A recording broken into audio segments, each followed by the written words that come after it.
Good morning, sir. Good morning, everyone present over here. First of all, thank you for joining us today, sir. Pleasure. We are genuinely excited to have someone who's leading the sales function at a brand we have all grown up seeing on the shelves.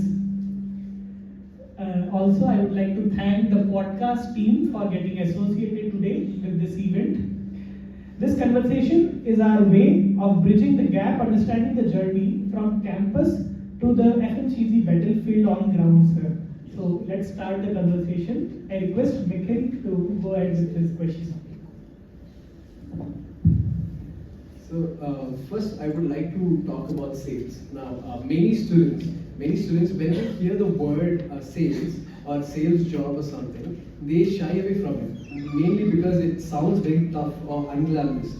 Now, sales, but in the real general term, sales is where everything starts. Now, could you share your view on what can students do in order to change that kind of stereotype? Can you share your views on that? Sure. I mean, first of all, you need to start liking it. With the fact that you cannot get away with it, right? As we already discussed today, you cannot get away with that. That is going to be part of whichever profile you are in. Okay? Believe me, selling is an art. Okay? Once you master it, you will never ever feel that pressure. So learn that. But initially it will be a little difficult. But once you start getting the success, once you start tasting the success, then you never ever want to hate it. That's why I'm here today. Thank you, sir. Sir, my question is that, we know that India is a highly price-sensitive market, and in the FMCG sector as well, and in the food sector, and in the snack sector, very much precisely. So, how do you balance between premium pricing positioning and the mass market affordability as well? Because there is a high demand for this sector as well. Definitely, it's a good question. I mean, see, if you talk about Unibic cookies, we are not exactly costly or price expensive. We are a little bit premium in terms of offering. If you see our complete portfolio, we have a lot of range of products, including our fruit and chocolate chip chocolate, which are same in terms of grammage of the competitors. Yes, of course, we are not competing with a glucose category like Parle or Tiger. So we are competing or we are present in those premium cookies like Good Day or Mom's Magic or Top Fantasy. So definitely we are at par with the industry. We are not expensive, but our brand is perceived like a premium cookie.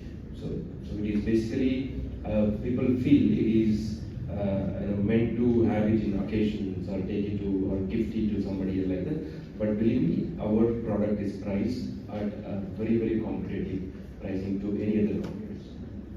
Sir, in very dynamic FMCG market, how important is the product's packaging in today's world, sir? Like some brands are coming up with matte finish, the design of their zipper might be changing with time. So how important it is in the consumer buying decision, that the packaging, how important it is? Very, very critical, especially for a new product when going into the market, because people have not tasted your product. So all depends on how exactly the appearance is like, how exactly the first feel, the first impression is. So based on that logic, your product need to be presented in a very, very good and attractive way. Otherwise, the trials may not happen. So it's very, very important. So Unibic, now they have a product line called Swadeshi. That's the namkeen products. Now, from a Unibic perspective, or from a general FMCG perspective, could you say what are the scopes and the challenges that a company faces when they are trying to enter this sort of sector? Definitely, whenever there is a middle-sized company like us, when we are launching any new product, we will have two major challenges. One is to fight with the market leader. One is to fight with the local regional players. Because I need to ensure my quality is better than the leader. I need to ensure my pricing is as competitive as the regional player. So these are the two major challenges we face, but we overcome it because our products are unique, healthy, and also price competitive. So for example, all our products are palm oil free. We don't use palm oil in Swadeshi, in the namkeen range especially. So it makes it more unique, and there is no preservatives used inside namkeen. So that also makes it more unique, and it makes a premium offering but at the same price.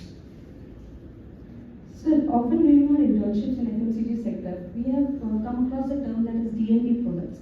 So that is damaged products which is being returned back by the retailers and the distributors. So what is happening to those products? It has been returned back to the manufacturing sector, and isn't that a loss for the company as well? Yes, it is a loss, series loss, but we are prepared for that loss. In any way, say for example, even if there is a banking sector giving loans, there is a preparation in their budgeting only for the bad debts. In the same way, we also have set a target. So our target remains at 2% as to control it the entire damage expiry stocks which we do, including our samples. It is right now around 2.2, 2.3%. If you see, a big leader like Parle-G is around 1.2%. In that way, 2.3% is also very good for us.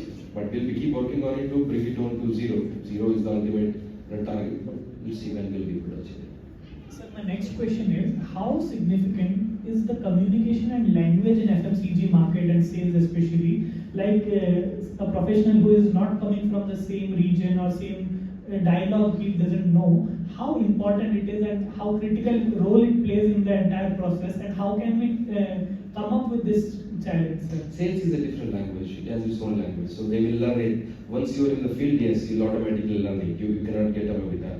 So I've experienced, or I have explained to people, when you're communicating your sales speech, even if you're not aware of the local language or you're not able to communicate well in that language, you'll still be able to communicate as long as you have your sales point well done. And because in business, the other side of the person who is buying will look for whether it is fulfilling his needs, whether he is in a profit center or not.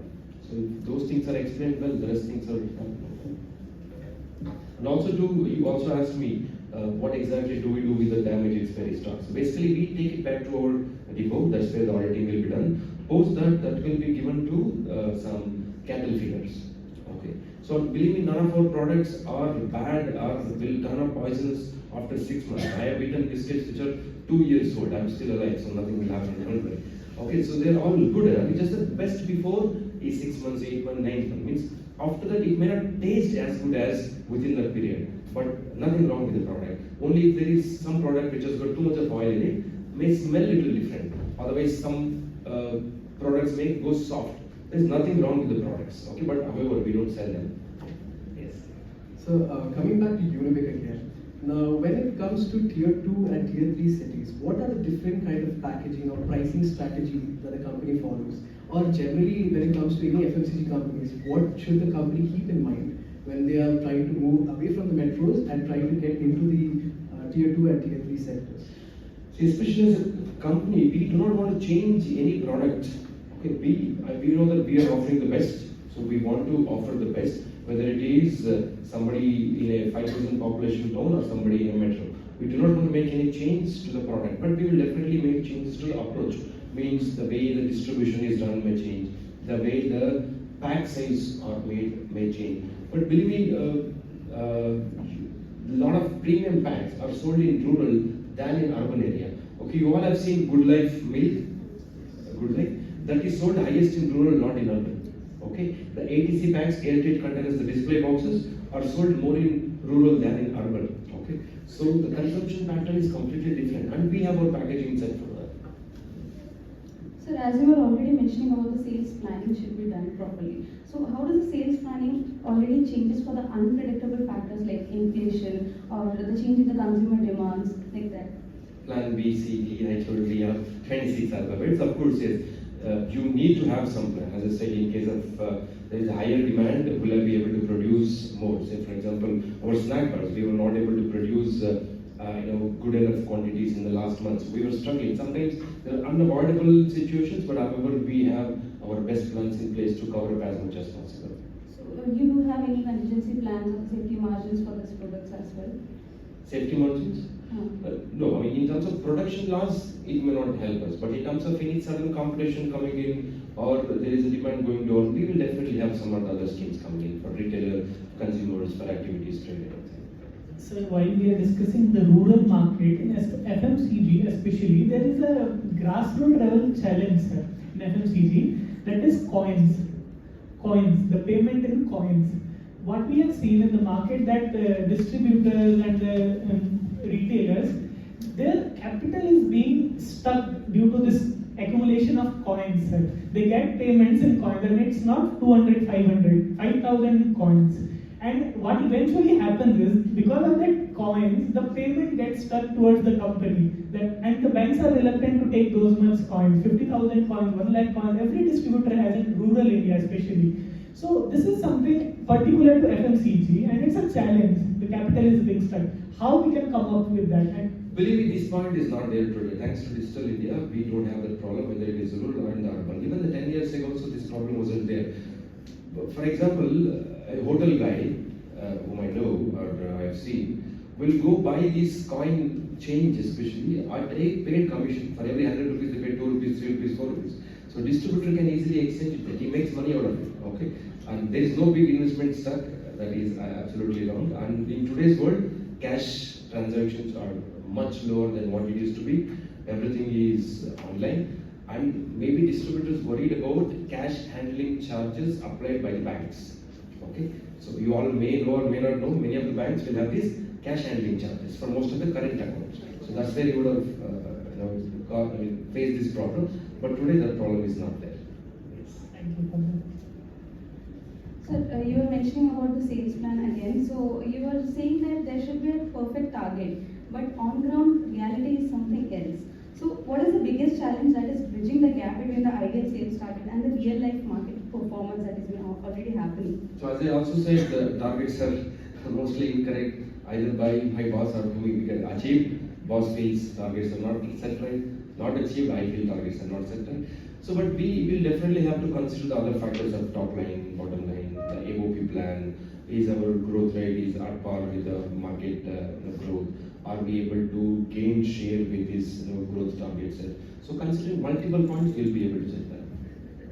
Yeah, that's all from our end, sir. It was really grateful to have insights from you regarding this FMCG sector.